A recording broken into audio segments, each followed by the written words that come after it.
So, yeah, so as always, feel free to ask questions along the way. This is called Bentham's Mugging in Utilitas by Johan E. Gustafsson. Now, I've read stuff by Johan E. Gustafsson before. I know because that's an interesting name and I remember it. And I've also read stuff like Pascal's Mugging. So I got real confused when Tindario suggested this. But I was like, I think I've read this before, but no. I've read things with similar names and by this author before, but not this paper. And it's in Utilitas, which I think is a utilitarian journal. So it's, about utilitarian topics. But as always, feel free to ask questions along the way and we're going to figure out what's going on. Yeah, a dialogue in 3 parts on utilitarian vulnerability to exploitation. Okay, so here we go. Mugger. Excuse me a moment, would you, sir? I'm a bit short on cash. Bentham, sorry? Mugger notices a utilitarian pin on Bentham's lapel. Ooh, what does a utilitarian pin look like? That's kind of cool. Bentham says, but you're a utilitarian, right? Bentham says, indeed I am. I am an act utilitarian. I believe I ought to perform an act if that act would produce more utility than any alternative act. Mugger says, that's grand. How about you give me £10? Bentham says, now, as an act utilitarian, I would happily part with £10 if I were convinced that you would bring more utility to the world with that money than I would. The trouble is, I know I would put the money to good use myself, whereas you, I surmise, would not. Mugger says, fine, I suspected as much, but what if I sweeten the deal? If you don't give me the money, I'll cut off a finger. Bentham, you're threatening me?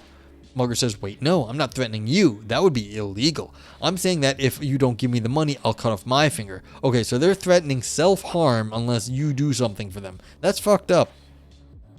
Bentham says, why on earth would you do that? Mugger says, I am deontologist. I am true to my word. Bentham notices a deontological pin on Mugger's lapel. That's interesting. I wonder what a deontological pin would be. This is actually a good product. You could have like utilitarian or deontological pins. You can who sponsors your philosophy. Like you can have a little Hume pin, you have a little Kant pin. I mean, if you have a Kant pin, you'd be like, wow, you suck, but whatever. But yeah. Unreal says, I have a weird relationship to utilitarianism. In general terms, it seems like it has to be correct. And then when I hear most actual arguments applying to utilitarianism, I think these people are nuts, possibly dangerously nuts. A Nietzsche pin, yeah. So you get like maybe a big old Nietzsche mustache, which is really unfair to Nietzsche, actually. But it would be recognizable. Actually, I have a pin of Sithrak, who is an insane god for a mad world. So I do have a Sithrak pin, which is he's a flaming skull with nails for eyes. But yeah, this is the problem with, I find, both deontology and utilitarianism, or consequentialism. They both sound, I think, really great in theory, quite often. Like, they have really, really good theoretical, positions. In practice, and once you get past, just the abstract theory, they have a lot of problems. And, so it's not just utilitarianism. I find the same thing with deontology in general. You have a Schrodinger pin, or maybe you don't. Yeah, that's true. Maybe it's a pin. Maybe you're the pin. Maybe you're stuck to it. There is there are some fun Schrodinger t-shirts you can buy, like the cat alive or dead things. But yeah. Okay, so the person's not lying about going to cut their finger off. So, I see. So Bentham says, but then if you don't mind me asking, why did you promise to cut off your finger? Mugger says, look what happened. What happened. Let's cut to the chase. I have diagrammed our situation. So, the Mugger has planned this out. So, you lose $10. The Mugger gains $10. Or, if you don't give them the money, then they lose a finger. Okay, so yeah, either you give them $10 or they lose a finger, or nothing happens if, I don't know what these zeros at the bottom are. That's, I guess, if they did not meet. Yeah.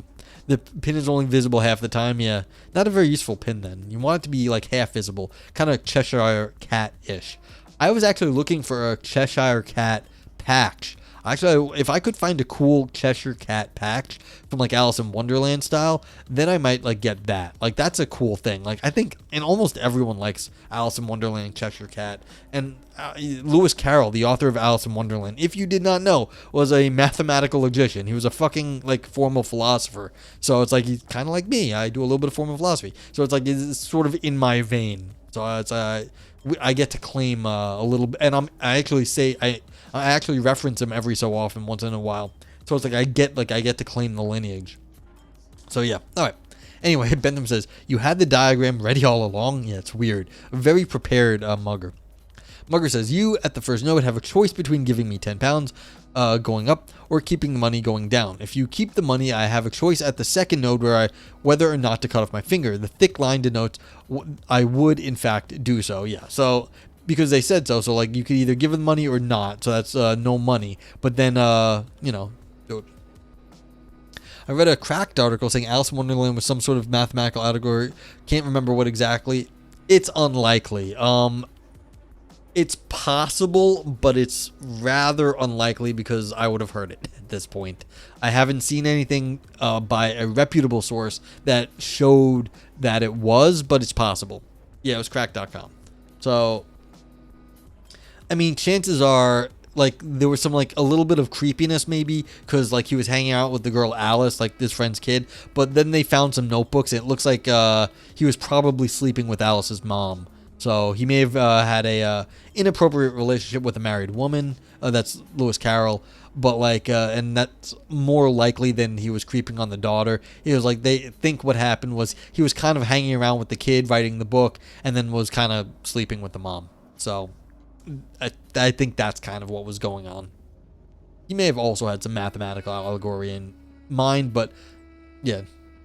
That was this most recent story I heard because people were like, was he really creeping on the daughter a lot? It's like, you know, they did different things back in the day, like in Victorian times. Like they were like painting kids and like taking pictures of kids. Like that was a hobby, but who knows? People just watch stuff and interpret everything they want in there. Yeah. It's hard to say exactly what was going on because it wasn't exactly an appropriate relationship with the mother. Because apparently at a certain point he wasn't welcome back in the house, and it looks like the husband found out. But I don't know what happened. For all we know, he was creeping on the daughter, but yeah. But seriously, so stupid to watch the series and you know, yeah, well, it happens. People want to come up with stories. They want to think they understand what's going on. Once you give up having to really think you understand what's going on, you feel much better because it's just ridiculous. You get into conspiracy theories. Oh, the government's doing stuff. It's like, no, the government doesn't know what the fuck they're doing. So it's like, yeah. Your ex-girlfriend, if you should watch the series and even took notes, it's like, yeah. Okay, so let's see. Bentham is following along. The mugger saying, I'm really going to cut my finger off. Here's the thing. There is clearly more utility in me keeping my finger than in you keeping your measly £10. So there would be more utility in the world if you gave me the money than if you didn't. Bentham says, I think you should just keep your finger. And Mugger says, and go back on my word? No. Yeah, see, this is the problem right here. The idea that there's infinite bad on going back on your word because he's a deontologist is insane. And that's the problem. This person is unreasonably deontological. Like they made up a commitment, a promise that inherently disrespected the autonomy of Bentham. Like you can't promise to do something that again wouldn't be what Bentham like. You can't universalize that. Everyone can't like make their life dependent on Bentham giving them $10. So it's like, yeah, just because you did that, that was like an illegitimate promise. But yeah, and go back on your word. What if everyone did that? Go back on their word. Besides, what should matter to you as an act utilitarian is that I would cut off my finger, not whether I should. Yeah. This is true. So if you're an act utilitarian, you just know that they're going to do it even though they're insane. And so it's like, well, again, if they're an insane person, then how do you actually predict the utility of them having their finger? That's also a problem. If someone's insane, they say they're going to cut their finger off, well, how is giving them $10 gonna really be better than them not having a finger? Maybe it won't matter in the future if they have a finger or not, if they're crazy. I don't know. Okay, but fair enough. Even so, I worry that giving you the money would set a bad precedent, encouraging copycats to run similar schemes. Margaret says, don't. This transaction will be our little secret. You have my word. Bentham's unconvinced. Mugger says, you're playing hardball, all right. Let's make the deal sweeter still. If I don't get the money, I'll cut off 2 fingers. Bentham says, this conversation has sure taken a regrettable turn. Mugger says, I'm sure going to miss those fingers. Bentham says, pause, okay, fine, and you give him $10. Mugger says, excellent. Pockets the money and folds carefully the poster. Somehow I feel I'm mugged. Mugger says, not at all. You made the world a better place. Yeah, Mugger's a insane person here, though. Mugger says, sees Bentham. Oh, it's been a while, hasn't it? Bentham's like, oh, hi. Mugger says, what's the matter? Notices Bentham's unadorned lapel. Where's your pin? Bentham says, alas, wearing it in public became too costly. What happened to your hand? Mugger says, funny you should ask. It turns out that some so-called act utilitarians are act utilitarian in name only. To cut a long story short, fingers were cut, and it hurt a lot. And having fingers sewn back on cost a lot. So while I'm back to 10, I find myself once more a bit short on cash. Bentham says, sad. Very sad to hear. But before you reattempt your scheme, I'd like to share some news. I'm no longer an act utilitarian. I'm now a rule utilitarian. I believe I ought to perform an act if that act is required by a rule that prescribes a possible combination of everyone's acts that produces more utility than any other combination. Margaret says, I like this. It feels almost deontological. Yeah, and this is one of these weird things that happen. That the utilitarians were like, we want the deontological cool things. So they added rule utilitarianism. They do it when there's more utility in following a rule, which is very hybrid-y of them. Okay. And crucially, I'm no longer susceptible to your finger scheme. Finger schemes, yes. Many finger schemes out there. Since the best combination of our acts didn't include giving you money. A plausible moral theory shouldn't lay one open to that kind of exploitation. I wonder why I never saw this fault in utilitarian thinking, but no matter, the theory is fixed now. Margaret says, may I suggest a collaboration? Bentham says, sure. See, Mugger says, there's this new course called Effective Benevolence, Morality Made Easy. If I took this course, I would become an effective altruist just like you. Yeah, so we're going into effective altruism now. Here we go. Sounds great, Bentham says. Mugger says, the trouble is the course costs £10, and here's where you could help out. Would you contribute £10 to let me realize this dream? Bentham says, tempting. I've diagrammed our new position. Unfolds another large poster. So if you give, if Bentham gives a person, they become an effective altruist. If not, okay, well, I'm not sure yet because there's a -10 +10 over here. So you're losing $10 either way. At the first node, you have a choice between giving me the money going up or keeping it going down. If you give me the money, I have a choice between using that money to take the course going up or keeping it for myself going down. Surely me becoming an effective altruist is better than you keeping your £10. Hence, a rule prescribing you're giving me the money and using that money to take the course is a rule that prescribes the best possible combination of our acts. Bentham says, so I should give you the money. Margaret says, impressed by Bentham's deduction. I truly cherish working with sharp minds. Bentham says, wait, why is one line thicker than the others? Margaret says, oh, that denotes I wouldn't take the course. If you gave me the money, I would in fact keep it for myself. Bentham says, you left that datum out of your pitch. Because look, the person's not an effective altruist yet, so why would they, take the course? They would have to take the course in order to think that was the best outcome, but at the moment they don't.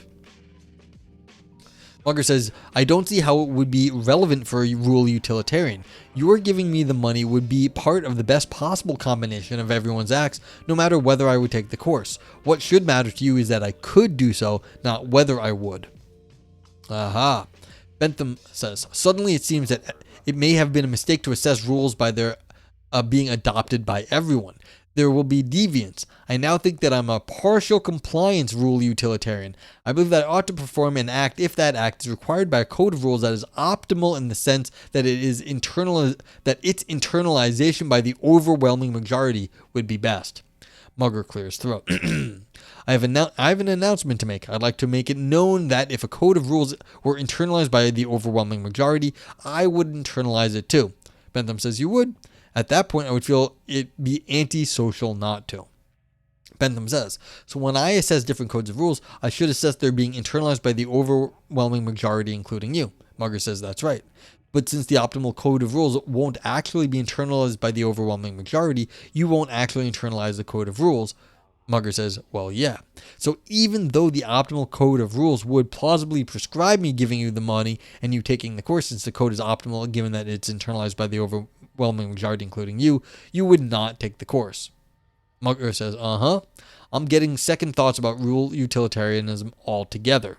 Yeah, because again, if you just give him the money, he's not going to do it. But if you say all the people would do it, but all the people haven't done it. So it's like, why would the mugger do what all the people would do if they were all doing something, but they haven't done it? So again, you've got yourself into trouble because you're looking to universalize something, but you're not really universalizing them. Mugger says, very well, so you're going back to act utilitarianism? In that case, let me offer a deal. Bentham says, let me cut in right here. I now think I'm a self-harm discounting act utilitarian.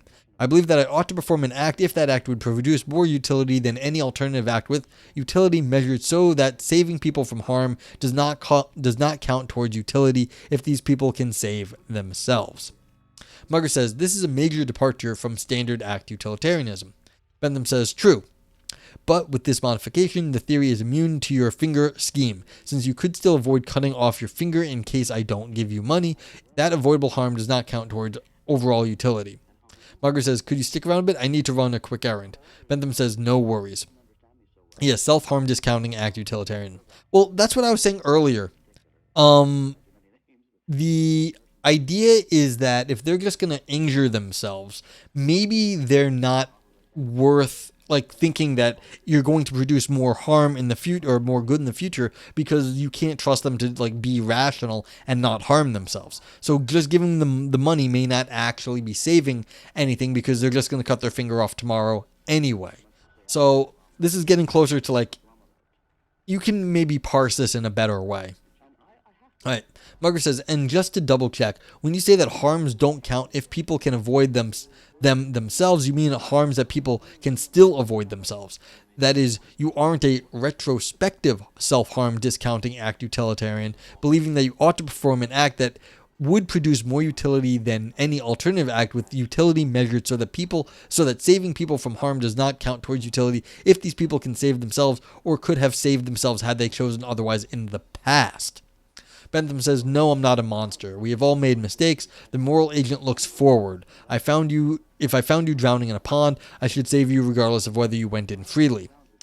Mugger says, great, just as I thought. Stay put, I'll be back in a jiffy. Although they just say in a jiff. I wonder if that's how you say it in England. Does anyone know if you don't say jiffy, you just say a jiff? Weird. All right. Bentham says, what took you so long? Mugger says, sorry, I had to make a binding, unalterable arrangement with a thug who will cut off my finger if you don't give me 10 pounds. I have diagrammed our current predicament.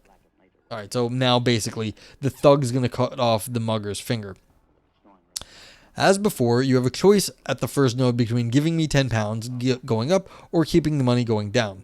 If you don't give me the money, the thug has a choice at the second node whether or not to cut off my finger, and the thug would do so no matter what I do. So if you don't give me the money, I can't avoid being harmed. If you don't give me the money, the thug will cut off my finger. So my finger is in your hand, so to speak. Bentham says, funny you should say that. While you were away, I had some time to reflect on morality. I now think I'm more of a mugging restricted act utilitarian. I believe that I ought to perform an act if that act would produce more utility than any alternative act, and in addition, it wouldn't make me vulnerable to blatant muggings, threats, or blackmail. Yeah, so again, you can discount. This is actually less bad. Because look, you could be like, I'm going to do I'm going to do all the best things I can that don't open up the dangers to my personal self by just people like threatening me with, crime or someone else with crime. Margaret says, I don't want to rag on your new philosophy, but where's the theoretical purity of standard act utilitarianism? This theory is soiled with muddy, ambiguous terms. What more precisely is a mugging? Bentham says, I know one when I see one, and your latest scheme, I'm sure, is one. Margaret says, that's not a very satisfying answer. Bentham says, I'm afraid we'll have to do for now. Margaret says, also, and I hate to say this, your latest theory is more than a little ad hoc. Bentham says, well, what it lacks in beauty, it makes up in expense minimization.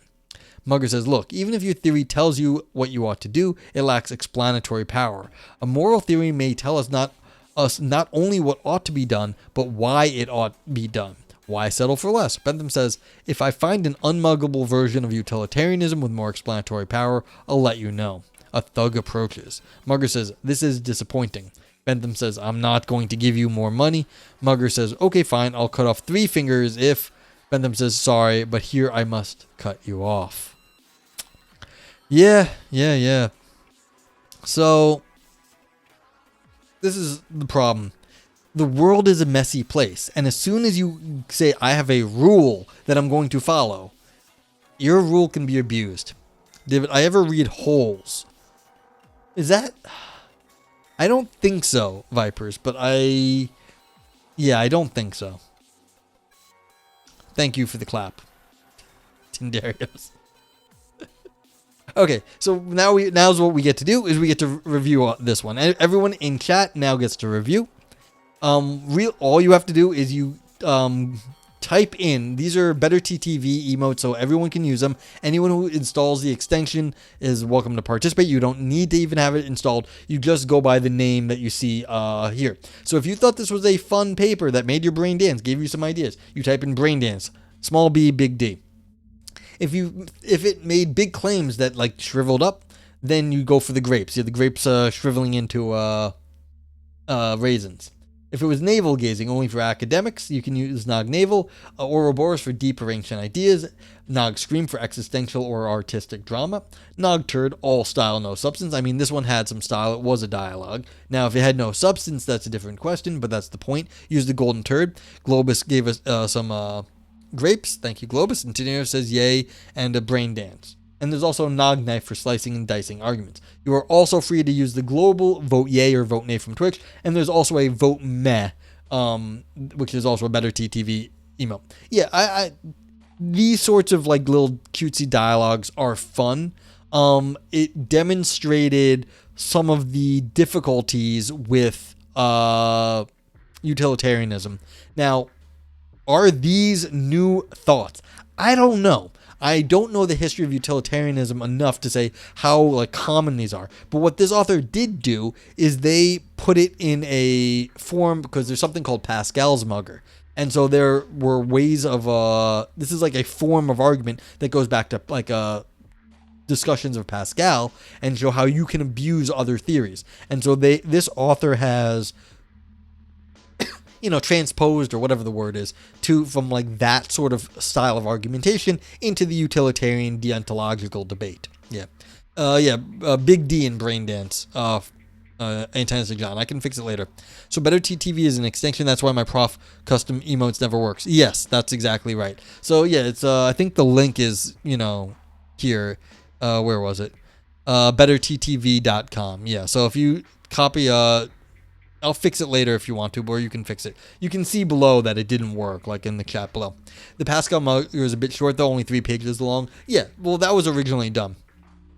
Unreal says, I think the whole idea of an ever ramifying sex of utilitarianism is on point. Yeah, so this is the difficulty in a lot of things, actually. It's an arms race. The utilitarians and the deontologists want to keep one-upping each other. And you can do this because, you just get another, Nazi at the door looking for the hidden, Jew or whatever. And, you can't lie. And it's like, well, what do? You're saving a life versus lying to, some evil person. And in this case, it's like, well, if someone's willing to just, get themselves into a bad situation, but and say, well, you have to give me money to get out of it, you are constantly having to give up all your money. And it's like, well, at a certain point, like, you have to say, well, I'm being more harmed than you are, but for small amounts of money, it's like you have to keep giving them $10 every time they do this if you can afford to give them $10. So yeah. So what do I think? I mean, this is a very cutesy little paper. Not like super deep. Like I said, I'm expecting that these arguments have appeared in the literature before. That said, this is a nice presentation of them, so I'm going to give it a brain dance because I think it's a fun presentation. I think they did a good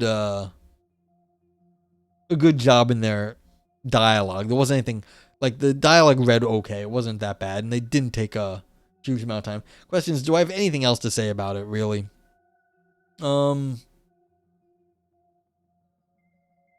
It didn't even make any big claims. It's like, it's just whatever. So, I feel like it's okay. I think I'm actually with Tindaris. I'll just give it a vote yay. If you're interested in this stuff, you know what? It's getting a Nog Naval.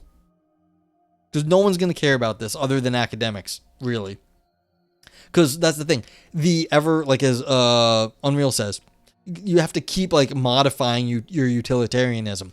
If you have to keep modifying your utilitarianism, the only people who care about that are, like, people who care about utilitarianism a lot. Like, who's going to give ad hoc arguments? So really, this is a paper for people who care about this sort of thing. So it's you're going to get a Nog Naval, you're going to get a brain dance, and I'll give it a vote yay, even though it's a Nog Naval. So because you know what, if you are of the type that likes this stuff, it's fun for you. And so it's of a limited utility, as it were, for the people out there. But that's okay. All right. And everyone else is free to rate the paper. Feel free to get in on this. Yeah. Yee. So I'll leave the screen up for another minute. What time is it? 1:26. We can even read one of the other short papers. So Vipers, we'll get to your paper in a minute.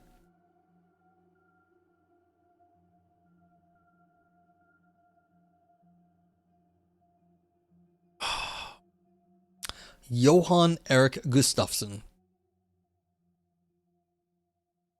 Yeah, we still have a paper from Aris to read, but I don't know if Aris is here or just lurking or whatever. Yeah, this is one of my problems in a lot of philosophy, is that if you're dealing with other people, the philosophers always treat the other people as rational. Other people are not always acting rationally, and so the idea that you have to maintain your consistency in the face of irrational people, I don't think is a great idea. Yeah, well, I appreciate that, Vipers. Like, I thank you for finding a short paper, because yeah, it's like I've been doing more just chatting lately, and that does cut down on my ability to read things. Ivan says, I treat people as they can be upgraded to rational with no problems. That's fair, but in a lot of philosophy examples, I guess maybe I should have been more specific. In a lot of philosophy examples, people are not acting rationally, and so they may be upgradable, but they're not, like, in that, like, scenario. They're not I thought you meant no problems with nanoprobes. Well, that's true. If you can, like, augment people, then yes. But yeah, like, that's the issue. In a lot of philosophy examples, like these thought experiments, people are not acting normal. A lot of these thought experiments, a lot of weird shit's going down. And so the idea that, like, you have to maintain your level of consistency and rationality when the world you're in is not acting that way, it's like you have to be able to, like, adjust for the time and space, because it's like, well, this person's going to cut their fingers off. Why would I think that giving them $10 now is going to solve it? It's like, that won't actually solve the problem. They're going to do something crazy tomorrow. And it's like, well, giving them $10 now is not going to make any difference because it's just going to fail tomorrow. So it's like, yeah. Luminance, or can't talk to each other in a lot of examples. Yeah. And so they're very, very, like, gerrymandered, constructed things. And it's a little bit, it's a little maddening. Yeah. Ivan's getting all resistance is futile again. Well, yeah. I mean, if you want to just go straight Borg, go straight Borg. That's cool. All right, so that'll be it for this paper.